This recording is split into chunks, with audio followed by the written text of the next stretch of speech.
Hello friends, I am Rashmi. Welcome to SRS Info.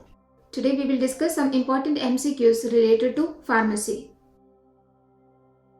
The first question, the active proteolytic enzyme in gastric juice is. So what is proteolytic enzyme? Proteolytic enzyme or proenzyme, these are the biologically inactive substance. Okay, these are the biologically inactive substance which is metabolized into an active enzyme. So here the active proteolytic enzyme in gastric juice is the question. Okay, so basically there are three main proteolytic enzymes which are produced naturally in our digestive system. Okay, what are they? The first one is pepsin, the second one is trypsin, and third one is chymotrypsin. So here the active proteolytic enzyme in gastric juice, is pepsin. Okay, so the answer is pepsin. Here there is a proenzyme which is called pepsinogen, which is secreted by the stomach wall, and when interacts with the hydrochloric acid of the gastric juice, this pepsinogen is converted into the active enzyme, that is pepsin. And what does this pepsin do? This breaks down the proteins in food during digestion. This is the function of pepsin. Okay, and the pepsin is the main gastric enzyme. Okay, so the answer is option B, pepsin. And what about trypsin? Trypsin is the proteolytic enzyme which is produced in pancreas, and there is a proenzyme which is called trypsinogen. This trypsinogen is converted into trypsin in pancreas. Okay, so pepsin, then trypsin. And what about chymotrypsin? This is the digestive enzyme of pancreatic juice, but this is acting in duodenum, and this also helps in the breakdown of proteins and polypeptides. Okay, so these are the main enzymes which is found in the digestive system. These are produced naturally. So the answer is option B, pepsin. Bilirubin, you know that this is a yellow compound which occurs in the normal catalytic pathway, and that breaks down the RBC. During the catalytic process, there is an enzyme which is called as biliverdin reductase. There is an enzyme called biliverdin reductase which produces bilirubin from biliverdin. So bilirubin is produced from biliverdin by the action of this biliverdin reductase enzyme. Okay, and this bilirubin is excreted through bile and urine. This is excreted through bile and urine. Clear? And the high level of bilirubin than the normal level in blood is called hyperbilirubinemia, which leads to jaundice. So the jaundice is caused by the high level or the abnormal high level of bilirubin in the blood. Clear? So the answer is option B, pepsin.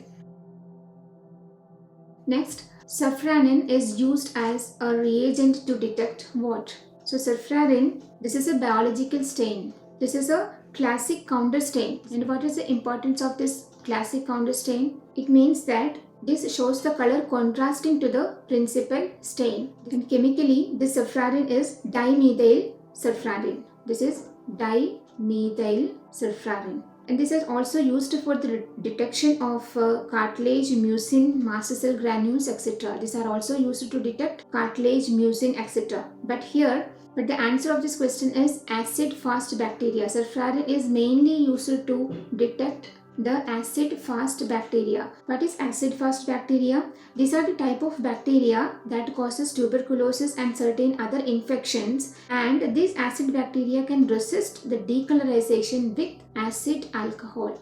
This acid-fast bacteria can resist the decolorization with acid alcohol due to the nature of the complex cell wall structure of this bacteria.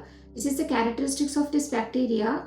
The bacteria can resist the decolorization. Okay, but safranin can detect this acid-fast bacteria also. This is the importance of safranin.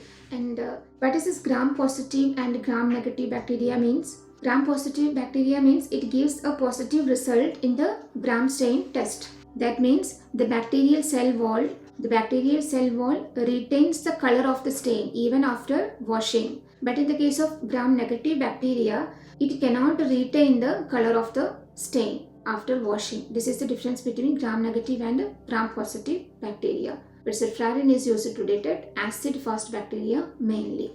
What is this myxozoa? There is a kingdom which is Animalia, the kingdom Animalia, and there is a phylum, that is Cnidaria.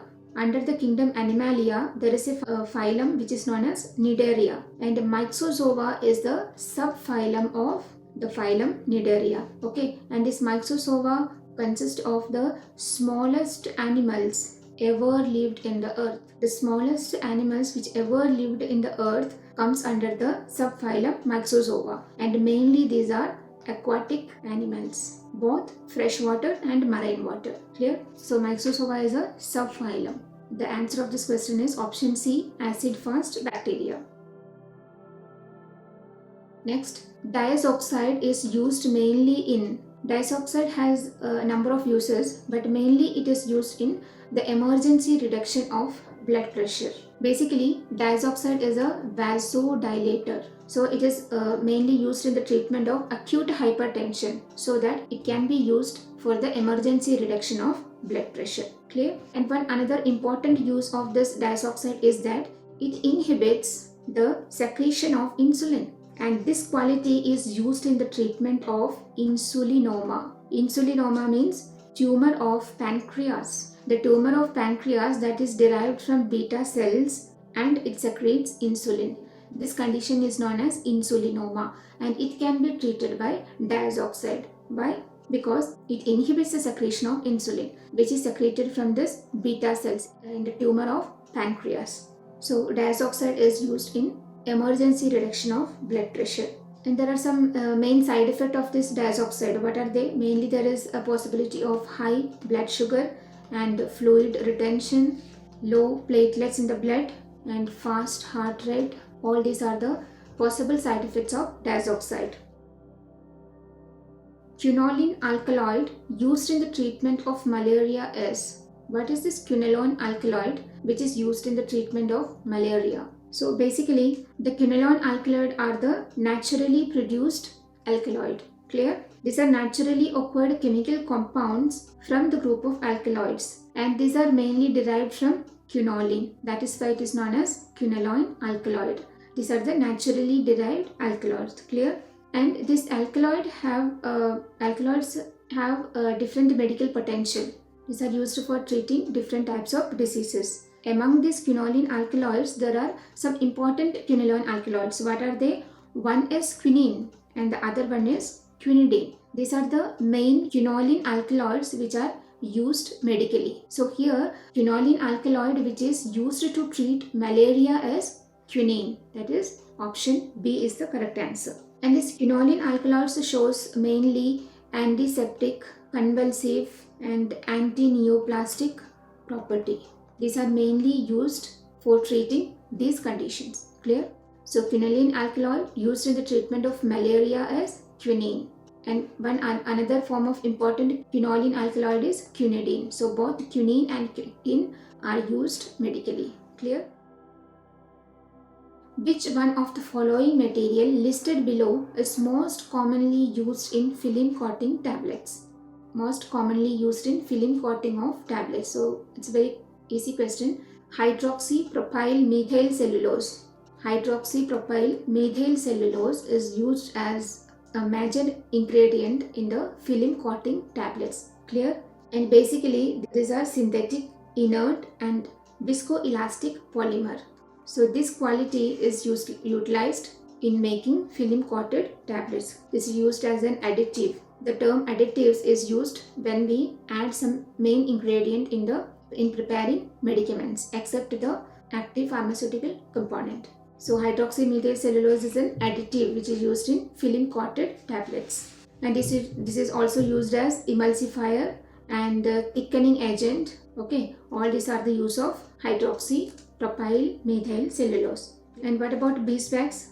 This is a natural wax produced by honeybees, and tragacanth is also used in the preparation of medicaments like powder, sachets, tablets, etc. This is also a viscous, odorless and tasteless water-soluble mixture, and this is a mixture of polysaccharides. So all these have the medicinal uses. These are used as additives in the preparation of medicaments, various forms of medicaments. So here the answer is option A, hydroxypropyl methyl cellulose. Next, 6 persons from teaching profession in PCI are elected by whom? What is PCI? Pharmacy Council of India. The Pharmacy Council of India is a statutory body under the Government of India, and this came to effect by the Act Pharmacy Act 1948, and the headquarter of this Pharmaceutical Council of India is New Delhi. And who is the current president? Mr. B. Suresh. Mr. B. Suresh is the current president of Pharmacy Council of India. And this Pharmacy Council of India is coming under the Union Ministry of Health and Family Welfare. And what is the purpose of PCI? The main purpose of PCI is regulation of pharmacy profession and practice. And mainly there are three types of members in the Pharmacy Council of India. What are the three types? One is elected members, and the second is nominated members, and third is ex officio members. And these three type of members consist of this PCI. And who are the elected members? The elected members are 6 persons which are from teaching profession, and this elected members, that the 6 teaching members, are elected by UGC, University Grant Commission. Clear? And the 6 persons from among the staff of the universities or colleges, those colleges which conducting these pharmacy programs, and from the teaching staff are elected by the UGC. Clear? And the second one is nominated members. The different members are nominated from different states and the regions. One member from each state pharmacy council and one member from each state government. And both these cases, he or she should be registered pharmacist. Clear? And then 6 nominees from Government of India, out of which 4 should hold degree or diploma certificate of pharmacy, and they are practicing the pharmacy service. So nominated members are from State Pharmacy Council, State Government, and from Union Government. And in this Union Government, out of the 6, 4 members should practice pharmacy, and he or she should hold the degree or diploma certificate. Clear? And 1 member from UGC and 1 member from All India Council of Technical Education, AICTE, and there is no specific background. So these are the nominated members. And what about ex officio members? Who are the ex officio members? One is the Director of Central Drug Laboratory. The Central Drug Laboratory is established under the Drugs and Cosmetic Act. This is also very important. The Central Drug Laboratory is established under the Drugs and Cosmetic Act. The Director of Central Drug Laboratory is the ex officio member of Pharmacy Council of India.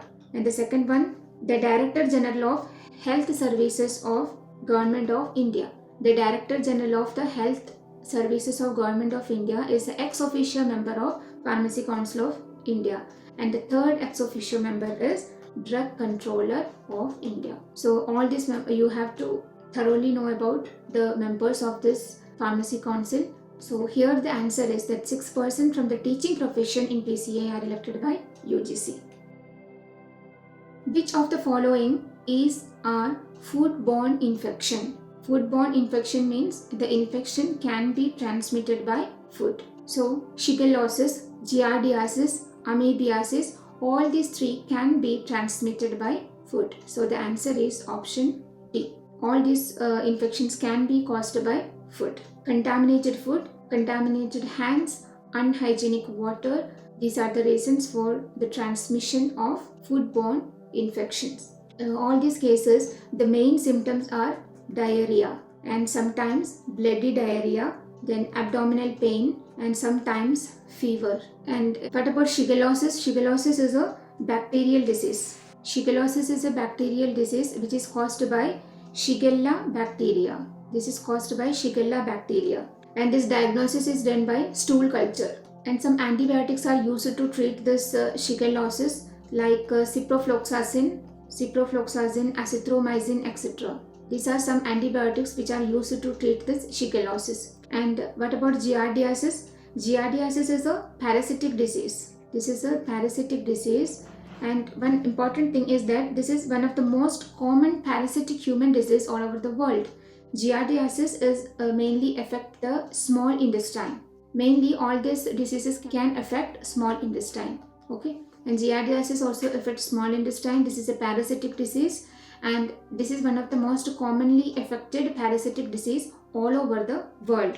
And the parasite which causes this disease is Giardia lamblia. Then what about amoebiasis? It is also known as amoebic dysentery. What is the name of the causative organism of amoebiasis? This is Entamoeba histolytica. And this can be transmitted both oral and fecal route. And this can be treated by some antibiotics. And in the case of giardiasis also, there are some specific medicines which can be used to treat this parasitic infection. These medicines are metronidazole, tinidazole, saxnidazole, etc. So shigellosis is a bacterial disease. Amoebiasis is also a bacterial disease which is caused by Entamoeba histolytica. Giardiasis is a parasitic disease which is caused by Giardia lamblia. So the answer is all of the above, option D. Wet masses of solid matter applied to the skin in order to reduce inflammation are known as what? Wet masses of solid matter. This solid matter, this wet and soft solid masses is applied into a cloth, and this cloth is applied or pressed on the skin in order to reduce inflammation, pain, and some type of itching. For all this purpose, this solid masses is used, and this solid matter, soft solid mass, is known as poultices. So these are the soft, moist solid matter, and these are medicated solid masses. Medicated solid masses which is applied to the skin in order to reduce inflammation. The answer is option B, poultices. And what about liniments? Liniments are also applied on the tropical skin, and the medicaments is absorbed into the affected area. This is rubbed to allow for the penetration of the active ingredients. So this is applied to tropical skin, and this is mainly available in the form of balm, lotion, etc. Okay? This is also known as heat rub. The liniments are also known as heat rub. So here the answer of this question is poultices, the wet solid matter which is applied to the skin in order to reduce inflammation. Clear? Next, antidote for curare poison is. So what is curare? Basically, curare is the term which is used to explain the various plant extract alkaloids which are mainly used in arrowing. These are applied on the arrow for hunting purpose, and these are mainly used by the indigenous people of South America and Central America for hunting. Why? Because this alkaloid has a paralytic capacity. It can produce a paralytic effect on the hunting animals. So this is comfortable for hunting by these indigenous people of the South America and Central America. They are naturally preparing this curare. This is the extract of different types of plants by which they are making the extract alkaloid which have this paralytic effect. And these alkaloids have some therapeutic effect also. If this alkaloid is consumed or affected to human, then there is a possibility of getting the poisonous effect. So antidotes are used to clear this poisoning effect of this curare. And what is the drug which is used as antidote for curare poison? That is neostigmine. Neostigmine, like physostigmine and pyridostigmine, neostigmine, physostigmine, pyridostigmine, all these can be used as the antidote for curare poison. Why?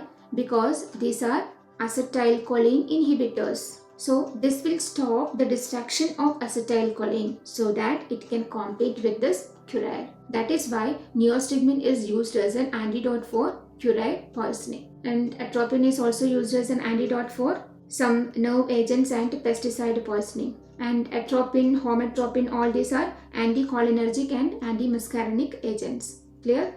So the answer of this question, the antidote for curare poison is option B, neostigmine.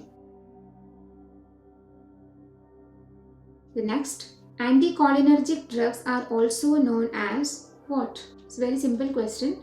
In the last question also we discussed that atropine, homatropine, all these are anticholinergic drugs. So that these are antimuscarinic drugs. Anticholinergic means cholinergic blocking agents. And these are parasympathetic agents also. So the answer is option D, all of the above.